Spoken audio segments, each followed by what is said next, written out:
மனோஜ் வீட்டுக்கு வராரு. வந்தோடனே பயங்கரமாக சந்தோஷத்தோடு வராரு. வந்துட்டு அப்படியே எல்லாருமே பார்க்குறாங்க. என்ன மனோஜ், உனக்கு வேலை கிடச்சிச்சா என்ன அப்படின்னு சொல்லிட்டு ரோகிணி கேட்குறாங்க. ஆமாம், எனக்கு வேலை கிடச்சிச்சு அப்படின்னு சொல்கிறாரு.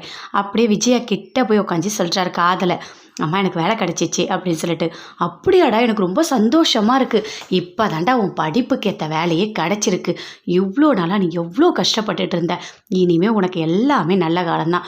உனக்கு நல்லதே நடக்கும். கண்டிப்பாக நீ அந்த வேலையில் போய் சேர்ந்துடணும், சரியா அப்படின்னு சொல்கிறாங்க. அதை கேட்டோன்னே அவ்வளோ சந்தோஷப்படுறாங்க ரோகிணி. உண்மையாக வேலை கிடச்சிடுச்சு அப்படின்னு சொல்லிட்டு ஓடி வந்து அப்படியே ஹக் பண்ணிக்கிறாங்க. சுற்றி எல்லாருமே பார்த்துட்ருக்காங்க. மீனா, முத்து, அண்ணாமலை எல்லாருமே பார்த்துட்ருக்காங்க. என்னப்பா வேலை உனக்கு கிடச்சிருக்கு அப்படின்னு சொல்லிட்டு முத்து கேட்குறாரு. எனக்கு கனடாவில் வேலை கிடச்சிருக்கு அப்படின்னு சொல்கிறாரு. என்னது, கனடாலியாடா அப்படின்னு சொல்லிட்டு விஜயா பயங்கரமாக சந்தோஷப்படுறாங்க. உண்மையாவா அப்படின்னு சொல்லிட்டு ரோகிணியும் பயங்கரமாக சந்தோஷப்படுறாங்க. ஆனால் ஒன்று அப்படின்னு சொல்கிறாரு. என்ன ஒன்று அப்படின்னு சொல்லிட்டு முத்து கேட்குறாரு. இல்லை, அந்த வேலைக்கு போகணுன்னா 14 லட்சம் ரூபா டெபாசிட் பண்ணணும் அப்படின்னு சொல்லிட்டு மனோஜ் சொல்கிறாரு. அதை கேட்டோன்னே ரோகிணிக்கு பயங்கரமாக கோவம் வருது. அப்படியே முறைக்கிறாங்க. அதை பார்த்தோன்னே பயங்கரமாக சிரிக்கிறாரு முத்து. விழுந்து விழுந்து சிரிக்கிறாரு. அண்ணாமலையும் சிரிக்கிறாரு. இவங்கெல்லாம் சிரிக்கிறத பார்க்கும்போது விஜயாவுக்கு கோவமாக வருது. என்னடா இது, இப்படியா பண்ணிகிட்ருப்ப அப்படின்னு சொல்லிட்டு அவங்க அப்பா கேட்குறாரு.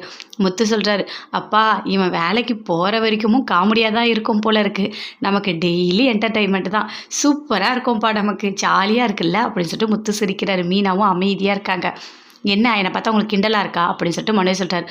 ஆமாடா, உனக்கு வேலை கிடச்சி வருமானம் நாங்கள் பார்க்குறோம். கடைசியில் நீ 14 லட்சம் ரூபா கேட்குற. அவ்வளோ பணம் நம்மக்கிட்ட ஏது அப்படின்னு சொல்லிட்டு முத்து சொல்கிறாரு. நீ சொல்கிறதெல்லாம் வேலைக்கு ஆகுதா பார்த்தியா? நீ இந்த ஜென்மத்தில் வேலைக்கு போகிற மாதிரி எனக்கு தெரியல அப்படின்னு சொல்லிட்டு முத்து பயங்கரமாக சிரிக்கிறாரு. அதை பார்த்தோன்னே ரோகிணிக்கு பயங்கரமாக கோவம் வருது.